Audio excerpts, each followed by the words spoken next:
आइए, सुनिए, देखिए, समझिए सनातन सत्य। जैसी दृष्टि वैसी सृष्टि, दृष्टि विज्ञान। कुदरत, कुदरती रचना एवं कुदरत के कानून से शाश्वत सुख की प्राप्ति। जोधपुर के परम पूज्य महात्मा उपासक प्रोफेसर डॉक्टर सोहन राज तातेड़ के निर्देशन में सनातन सत्य। जैसी दृष्टि वैसी सृष्टि, दृष्टि विज्ञान।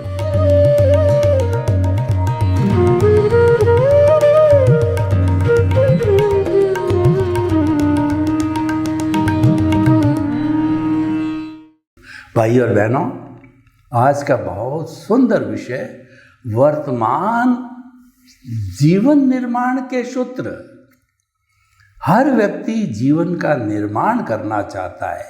जो व्यक्ति थोड़ी बहुत भी समझ रखता है, चिंतनशील व्यक्ति रहता है, तो वह चिंतन करता है कि मेरा जीवन अच्छा होना चाहिए, मेरे जीवन में कोई कमी नहीं रहनी चाहिए, मेरे जीवन में कोई बुराई नहीं रहनी चाहिए और मैं लोगों के सामने एक अच्छे इंसान के रूप में प्रस्तुत रहूं।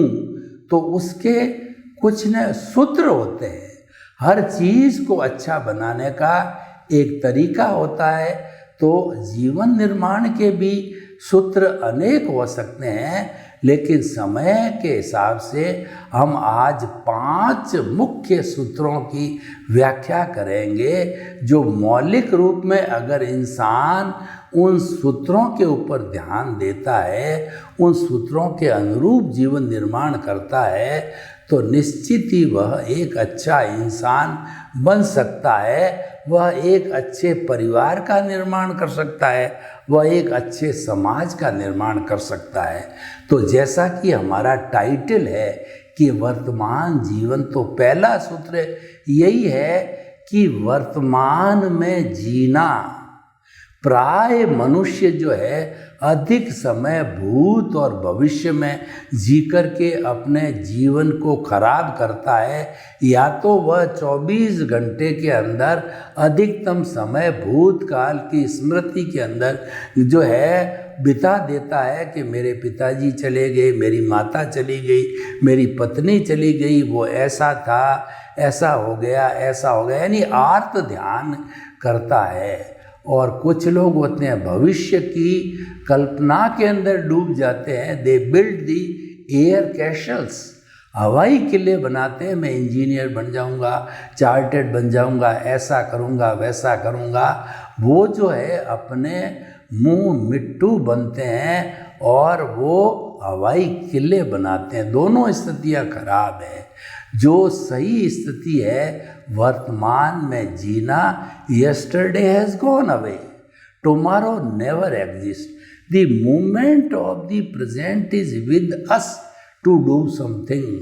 कल कभी आता नहीं है। अगर हम कल से आज पे आ गए तो हम उसको आज कहेंगे, फिर नेक्स्ट कल के अंदर जाएंगे, उसको भी आज कहेंगे। तो कल कभी आता नहीं और टुमारो नेवर एग्जिस्ट। यही बात है कि हम जो है कल के टुमारो की बात करेंगे तो टुमारो आता ही नहीं है।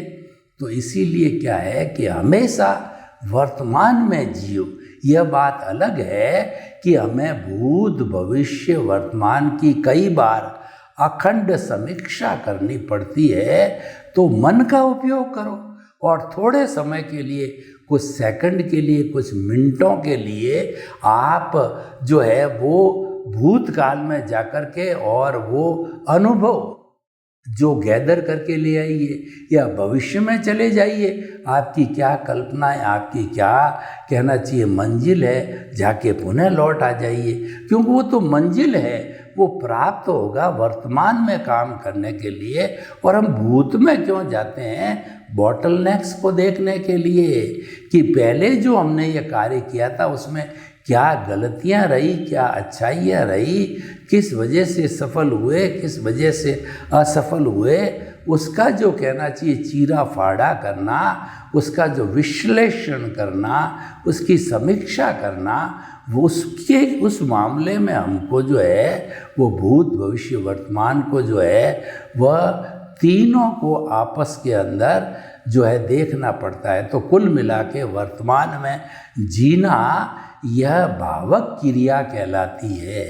जो वर्तमान में जीता है यानी खाने के समय खाना, पीने के समय पीना, सोने के समय सोना, काम के समय काम, सुनने के समय सुनना, वो सारा ध्यान जो वर्तमान में एक्टिविटी मन वचन काया की जाती है, ध्यान उसके अंदर ही रहना चाहिए, इधर उधर भटकना नहीं चाहिए। वह वर्तमान में जीना कहलाता है और वो साधना है। और ऐसा भी कहा जाता है जो जीवन पर्यंत वर्तमान में जीता है वह मुक्ति की साधना करता है, और ऐसे लोग कुछ भवों में मुक्ति को प्राप्त भी हो जाते हैं। क्यों? जो केवल वर्तमान में जीता है उसके राग द्वेष नहीं होते। वो राग द्वेष मुक्त होकर के आप किसी भी चीज़ के अंदर खो जाइए, राग द्वेष समाप्त हो जाएगा। राग द्वेष कब होता है? एक समय के अंदर आप इधर चले गए राग, इधर चले गए द्वेष, I like it, I don't like it, तो ये स्थितियाँ पैदा होती है। और जो केवल वर्तमान में जीता है वह उस व्यक्ति को लाइक डिसलाइक नहीं करता है, उस व्यक्ति के गुण निकाल करके वो देखना चाहता है कि ये व्यक्ति आगे कैसे बढ़ा, तो मैं भी आगे बढ़ना चाहता हूँ। इसको मेरा रोल मॉडल मानकर, आइडियल मानकर मैं आगे बढ़ सकता हूँ। साधक है वो भगवान को आइडियल मान करके, भगवान की वाणी में विश्वास करके, भगवान की वाणी को चरित्र में ढाल करके और वह मुक्ति का रास्ता पकड़ सकते हैं। तो वर्तमान में जीना भावक क्रिया है, और भावक क्रिया का अर्थ होता है कि मुक्ति की साधना। भावक क्रिया का अर्थ होता है कि राग द्वेष से मुक्ति। भावक क्रिया का अर्थ होता है प्रसन्नता को प्राप्त करना। भावक जो वर्तमान में जीने वाले को कभी व्यक्ति को दुख नहीं होता है, क्योंकि वह तो सामने है, उसको देख रहा है। दुख तो किसी काल्पनिक है, वास्तव में सुख और दुख जो है ये कोई तरह की जो वस्तु नहीं है, ये तो हमारे मन की कल्पना है। और वर्तमान में जीते हैं तो वहाँ कल्पना का प्रश्न ही नहीं होता है। तो भाई और बहनों, हम आपको कहना चाहते हैं पहला सूत्र भावक क्रिया, और बहुत अच्छा सूत्र है। आप सो गए हो तो केवल सोने का काम करो। आप मोबाइल देख रहे हो, केवल मोबाइल का। लोग क्या करते हैं? खाना खा रहे हैं, टीवी देख रहे हैं, अखबार पढ़ रहे हैं, बात कर रहे हैं, एक साथ 4-4, 5-5 काम करते हैं। वो राग द्वेष को जन्म कर लेता है, वो ध्यान को खंडित कर देता है, वो विचारों के प्रवाह को कई भागों में बांट देता है, तो उसको रियलिटी का पता नहीं चलता है और केवल भावक क्रिया में रहता है। वो सनातन सत्य को प्राप्त करता है, और सनातन सत्य वो जिसने ग्रहण किया है उसके साथ में कुदरती रचना, कुदरत का कानून जुड़ जाता है, क्योंकि उसमें दृष्टि विज्ञान आता है। उसके अंदर आर्ट ऑफ द विजन है। जो भावक क्रिया है वह केवल दृष्टि को बदलता है, सृष्टि को नहीं बदलती है। सृष्टि को बदलना कब होता है? जब हम मन वचन काया से, मन वचन काया कि हर जो है शुभ क्रिया जो है वह धार्मिक क्रिया होती है, और उसके साथ पुण्य का बंध होता है। हम जो उसके शुद्धिकरण करना चाहते हैं शुभ क्रिया से, तो वह पुण्य और पाप का अकाउंट हो जाता है। वह जो है सृष्टि को बदलना कहलाता है। हमारा जो अध्यात्म विज्ञान है, सनातन सत्य है, ये सृष्टि को टच नहीं करता है। यानी आप क्या हो, क्या करते हो, कहाँ रहते हो, आपका नॉलेज कितना है और आपकी योग्यता क्या है, कोई टच नहीं करता है। हमारा जो दृष्टि विज्ञान, आर्ट ऑफ द विजन, केवल 2 बात बताता है। क्या ये भावक क्रिया के साथ जोड़ता हूँ मैं 2 बातें क्या बताता है कि आप केंद्र में जो हमारा आर्ट ऑफ द विजन है, जो दृष्टि है, जो हमारी प्रतिष्ठित आत्मा है, उसके केंद्र में मान लीजिए प्लेस तय करता हूँ मैं, तो हमारा आज्ञा चक्र है, हमारा दर्शन केंद्र है। इस केंद्र के अंदर आप भावों के द्वारा अपने प्रभु की स्थापना करो। कौन सा प्रभु? मन वचन काया तो कुदरती रचना है। मन वचन काया को कुदरती रचना जानते जानते उससे मुक्त मैं शुद्ध आत्मा हूँ। मन वचन काया से मुक्त ऐसा मैं शुद्ध आत्मा हूँ। और दूसरा ये तो हो गया हमारा जो है वो कहना दृष्टि विज्ञान, और उसके अलावा जो चल रहा है, क्योंकि अभी हम वर्तमान में जी रहे हैं, हमारा व्यवहार जगत चालू है, तो जो कुछ भी मन वचन काया जन्म से मृत्यु तक कर रही है, कुदरती रचना, कुदरती रचना, कुदरती रचना। आपको नींद आई, कुदरती रचना। और आपको किसी ने थप्पड़ मारा, कुदरती रचना। आपको नफ़ा हुआ, कुदरती रचना। आपको नुकसान हुआ, कुदरती रचना। आपको किसी ने गाली दी, कुदरती रचना। जो कुछ भी घटित होता है सुबह से शाम, 5 इंद्रियों के माध्यम से जगत को देखते हैं और जीवन पर्यंत देखते हैं। जो भी घटित होता है उसको कुदरती रचना देखना, मानना, जानना। ये जब 2 बातें होती है तो वह भावक क्रिया से जुड़ा हुआ रहता है, और जैसी दृष्टि वैसी सृष्टि बन जाती है। एक तो हो गया भावक क्रिया, दूसरा है बहुत बड़ा सूत्र है प्रतिक्रिया विरति। 2 इंसान से लगा करके विश्व का कोई भी देश मानो, विश्व के लोग मानो, तो इनके बीच में जो टकराव होता है, किसी भी व्यक्ति और वस्तु के बीच में वस्तु तो बेचारी जड़ है, वो क्या टकराएगी। जो चेतन व्यक्ति है उनके बीच में जो टकराव होता है, वो टकराव का कारण होता है प्रतिक्रिया। किसी आदमी ने किसी को गाली दी तो सामने वाले ने 2 गाली दे दी, फिर उसने 4 गाली दी, नेले पर दैला मार दिया, टिट फॉर टैट कर दिया, जैसे को तैसा कर दिया, ईंट का जवाब पत्थर से दे दिया। मैं कौन सा कम हूँ? मैं क्या कमज़ोर हूँ तुम्हारे से? और मल्टीप्लाई हो गई प्रतिक्रिया। करते रहो, करते करो, ये तो एंडलेस है।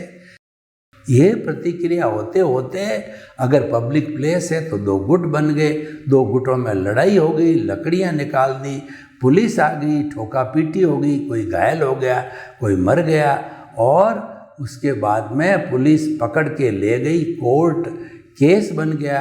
अब पेशियों में जाते रहो। छोटी सी चिंगारी ने दावा न लगा दिया, और लगता ही है। ये जाता जितना भी हमारा जो जंगल है उसके अंदर जो आग लगती है, एक छोटी सी दियासलाई टाइप की चकमक टाइप होती है, वो आग फैल जाती है और दावा नल बना देती है। यानी छोटी सी प्रतिक्रिया है, वो बहुत बड़ा जो है गेम खेल देती है, बहुत बड़ा टकराव पैदा करती है।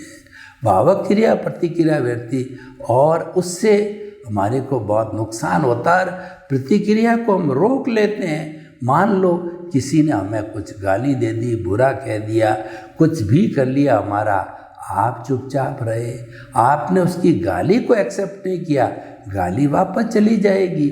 आपका क्या बिगड़ा? मुंह खराब हुआ, उसका खराब हुआ, आपने उसको एक्सेप्ट नहीं किया। ये प्रतिक्रिया विरति से सारे संकट टल जाते हैं। प्रतिक्रिया विरति संकट मोचन हनुमान की तरह है। आप जीवन के अंदर अगर सुख चाहते हो तो प्रतिक्रिया विरति 24 आवर्स लागू करो, चाहे आप घर में हो, परिवार के साथ हो, चाहे आप वर्किंग प्लेस पे हो, पब्लिक प्लेस पे हो, आप नेता हो, इंजीनियर हो, डॉक्टर हो, चार्टेड अकाउंटेंट हो, व्यापारी हो, कुबेरपति हो। प्रतिक्रिया विरति जितना डालोगे, जितना बहस को बढ़ाओगे नहीं, उतनी बहस वहीं पे ही शांत हो जाएगी और बढ़ने लगती है। तो इसका कोई अंत नहीं, क्योंकि हर एक के पास दलील होती है। ऐसा कोई नहीं कि दलील नहीं होती है, गलत राइट बात अलग है, दलीलें हर एक व्यक्ति के पास में होता है। तो अगर अच्छा जीवन बनाना चाहते हैं तो पहला हमने सूत्र दिया था, हमेशा वर्तमान में जियो। दूसरा सूत्र हम दे रहे हैं कि प्रतिक्रिया टकराव मत करो, टिट बिट्स मत करो। और तीसरा जो है भावक क्रिया प्रतिक्रिया विपरीत मैत्री, ये एक शब्द तो दो है लेकिन यह एक मिसाइल से भी ज़्यादा पावरफुल है। अगर आप प्राणियों से मैत्री करते हो, अगर आप मनुष्य जाति से मैत्री करते हो तो वो आपके मित्र बन जाएंगे। खामेमि सब्ब जीवे सब्बे जीवा खमंतु में मित्ति में सब्ब भुएसु वेरंग मज्जन केड़ई। मैं विश्व के समस्त प्राणियों को क्षमा करता हूँ, वे मुझे क्षमा करें, मेरा कोई दुश्मन नहीं है, सभी मेरे मित्र हैं। आप प्राणी मात्र को मित्र मान लेते हो तो वो भी आपको मित्र मान लेते हैं और दुश्मनी होगी नहीं। और आपने किसी को दुश्मन माना है तो अगले वाले के भीतर भी दुश्मनी पैदा हो जाएगी। तो हम आपको ये कहना चाहते हैं कि ये मैत्री बहुत अच्छा गुण है। मित्रता, फ्रेंडशिप, उससे दुश्मनी समाप्त होती है, मित्रता बढ़ती है तो भीतर प्रसन्नता लाती है और हमारा कोई दुश्मन नज़र नहीं आता है। और दुश्मन नहीं आता है तो हम बड़े टेंशन फ्री रहते हैं। और जहाँ कहीं दुश्मनी होती है डरे डरे सहमे सहमे से रहते हैं, पता नहीं दुश्मन क्या कर लेगा, हमारे को परेशान कर सकता है, हमको तकलीफ़ में डाल सकता है। भगवान महावीर ने कहा कि जो है अपना सच में सेजा मैतिंग भुए सुकप है। बड़ी बात कह दी कि अगर जो है आप सत्य को जानना चाहते हो तो क्या है कि आप मेरे को जानो या नहीं जानो, मेरे को मानो या नहीं मानो। लेकिन अगर आप मुक्ति को जानना चाहते हो तो रास्ता जो मैंने चुना वो रास्ता आप भी चुनो, वो रास्ता मुक्ति की ओर जाता है। और वो रास्ता क्या है कि जो अपना सस्पे से जब मैथिंग भुए सुकप है, इस विश्व के सब जीवों को, छोटा हो चाहे बड़ा हो, 84 लाख जीवा योनि के प्राणियों को आत्मतुलावत सामान्य दृष्टिकोण से सारे एक से हैं, उनको एक सा मानो कि वो तो जो है निमित्त निर्दोष अकर्ता और शुद्ध आत्मा आप मानो। जब इतनी उच्च भावना आप रखोगे तो मित्रता हो जाएगी। और जिसके प्रति आप मित्रता रखते हैं तो वो आपका कभी शत्रु नहीं हो सकता, क्योंकि आप किसी को हाथ जोड़ते हो तो कोई आपको मुक्का नहीं दिखा सकता है। जब आप मुक्का दिखाओगे तो सामने वाला प्राय हाथ जोड़ता नहीं, वो भी 2 मुक्का दिखाता है। तो मैं ये कहना चाहता हूँ कि मैत्री एक ऐसा गुण है जो कि दुश्मन को दोस्त बना देता है। विश्व के किसी भी कोने में चले जाओ तो व्यक्ति को अगर आप फ्रेंड बना देते हो, आपका मित्र बन जाता है, तो आपकी विदेश में भी वो हमेशा जो है मदद करता है। इसीलिए कहा गया है कि हमारी आत्मा की सत्य प्रवृत्ति है वो हमारा मित्र है, और आत्मा की दुष्प्रवृत्ति है उससे बढ़ के कोई शत्रु नहीं है। सत्य प्रवृत्ति का अर्थ है कि मूल्यों की प्रवृत्ति, गुणों की प्रवृत्ति, क्योंकि हर एक गुण चाहता है, अवगुण कोई नहीं चाहता। हर एक व्यक्ति मूल्य में जीना चाहता है, सुखी होना चाहता है, मरना कोई नहीं चाहता। तो ऐसे अगर मूल्यों की संस्कृति हम जिएंगे तो निश्चित तौर से हमारे मित्र होते जाएंगे, और मूल्य छोड़ देंगे तो दुश्मन बढ़ते जाएंगे। अब आपको दुश्मनों की संख्या बढ़ानी है या मित्रों की संख्या बढ़ानी है? दुश्मनों की संख्या बढ़ गई, इसका मतलब जीवन जो है तनाव से भर गया, दुखी हो गया। मित्रों की संख्या बढ़ गई तो आनंद का जीवन हो गया, वहाँ पर टेंशन फ्री हो गया व्यक्ति। तो भावक क्रिया प्रतिक्रिया व्यक्ति मैत्री बहुत सुंदर फ्रेंडशिप ये है, ये हमें हर प्राणी के साथ में फ्रेंडशिप करनी चाहिए। जो भावक क्रिया प्रतिक्रिया व्यक्ति मैत्री मित भाषण, देखिए ये टकराव कहाँ से होता है, टिटबिट्स कहाँ से पैदा होती है, प्रतिक्रिया कहाँ से होती है कि व्यक्ति वाचाल होता है, तंतीली भाषा बोलता है, अहितकारी भाषा बोलता है और टॉन्टिंग लैंग्वेज बोलता है और किसी को चुभने वाली भाषा बोलता है। तो ऐसी स्थिति में जो है वह व्यक्ति वाचाल हो जाता है। जो व्यक्ति मित भाषण, जितनी आवश्यकता हो उतना ही बोलता है और जो बोली जाए वह भाषा जो हितकारी हो, मीठी हो, प्रिय हो और लोगों को अच्छा लगने वाली हो। तो कहा भी गया है, ऐसी बानी बोलिए और मन का आपा खोए, औरन को शीतल करे और आप हो शीतल होए। आप खुद जो है बाग बाग हो जाओ और जिसके साथ बोली जाती है, जिसके लिए बोली जाती है, वह भी बाग बाग हो जावे। इसका अर्थ ये हुआ कि भाषा मधुर, मीठी, हितकारी और लोगों को दुख देने वाली नहीं हो, सुख देने वाली हो। मित भाषण और मिताहार, 5वां सूत्र है मिताहार। मिताहार का मतलब है संयमित भोजन करना, जितने शरीर को आवश्यकता हो उतना ही भोजन करना, मात्रा से अधिक भोजन नहीं करना। मात्रा से अधिक भोजन किया हुआ गैस बनेगी, आफरा चढ़ेगा और व्यक्ति सोता रहेगा, वह परिश्रम नहीं करेगा और परिश्रम नहीं करेगा तो वो आगे नहीं बढ़ सकता है। तो ये जो है हमारा सारा जो है मित भाषण, मिताहार, जैसा अन्न वैसा मन, जैसा हम भोजन करते हैं वैसी हमारी विचारधारा बन जाती है।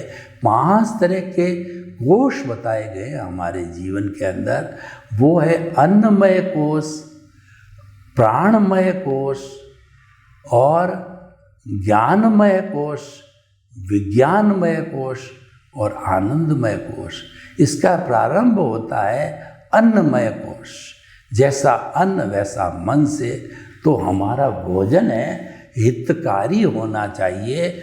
मेडिकल साइंस की भाषा में बात करें, न्यूट्रिशियस फूड होना चाहिए। न्यूट्रिशियस कौन सा होता है? जिसमें 20% प्रोटीन हो, 10% कार्बोहाइड्रेट हो, 10% फैट हो और 4% मिनरल हो, 60% पानी हो। तो ऐसा न्यूट्रिशियस भोजन करते हैं तो उससे हमारा जो है वो विटालिटी अच्छी बनती है, स्वास्थ्य अच्छा रहता है, एफिशिएंसी आती है बॉडी के अंदर और हम अच्छा कार्य कर पाते हैं, जीवन निर्माण कर पाते हैं, जीवन को अच्छा बनाते हैं। तो मिताहार का हमारे जीवन के अंदर स्थान आना चाहिए और उपवास करना, एकासन करना, ये भी मिताहार के अकाउंट में ही आते हैं, वह भी किया जा सकता है। तो भाई और बहनों, उनोदरी भी की जा सकती है। भाई और बहनों, ये 5 सूत्र हमने आपको बताए। तो ये 5 सूत्रों का जो सेवन करने से हमारा जीवन अच्छा बन जाता है। और इन 5 सूत्रों से जुड़े हुए 3 सूत्र हम आपको और बताना चाहते हैं कि हमको जो संस्कृति एडॉप्ट करनी है वह है सम, शम और शम की संस्कृति एडॉप्ट करनी है। सम का मतलब समभाव, समभाव का मतलब है कि हमारे को जो है वो सम्मान, निंदा, लाभ, हानि, धूप, छांव, थोड़ा ज़्यादा थोड़ा कम, हर परिस्थिति को दोनों को एक साथ समझना। जब हम उतार चढ़ाव को एक साथ समझते हैं तो राग द्वेष नहीं आता है और एक साथ समझने से उसको समभाव बोलते हैं। और समभाव की स्थिति जब मैच्योर होती है तो व्यक्ति स्थित प्रज्ञ बनता है और प्रज्ञा चक्षु बन जाता है। तो हम आपको ये कहना चाहते हैं कि आप जो है वो हमारा जो हमने त्रिवेणी आपको बताया, सम दूसरा शम, शंकर वाला शम। शम का मतलब शमन करो। शमन किसका करना है? क्रोध, अहंकार, माया, लोभ का शमन करना है। और श्रम का मतलब आप खुद खूब परिश्रम करो। तो इसके साथ इस संस्कृति को अपनाना चाहिए। ये जीवन निर्माण के अति उत्तम सूत्र है। सर्वे भवन्तु सुखिनः, सर्वे सन्तु निरामया। लोक के सब जीवों को सुख मिले, शांति मिले, आनंद मिले, प्रेम मिले, सौहार्द मिले और सभी अपने परिवार के साथ में परोपकार का जीवन जीते हुए इस मानव जीवन को सार्थक बनावें। आपके प्रति मंगल भावना हो।